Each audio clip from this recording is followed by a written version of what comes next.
از یک منصبدار تاجیکستان در بانک‌های شویتزاریا 9 میلیون دلار فقط در یک صورت حسابش پیدا شد.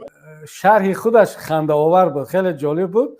گفت که من در اونجا طبابت میگرفتم، در بیمارستان خواب بودم، بیهوش شدم و نرکوز موندم، بعد به هوش اومدم که در صورت حسابم 9 میلیون دلار هست. یعنی اون همون فیلم بریلیانت و روکا یک اپیزود داره.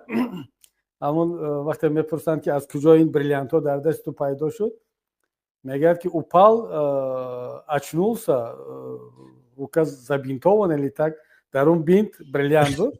یعنی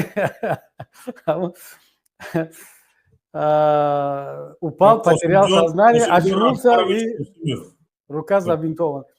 یعنی دقیقا همون اپیزود بریلیانت و روکا را با خاطر آدم میارد که یعنی هر یک منصبدار تاجیکستان خواب است یا بیماری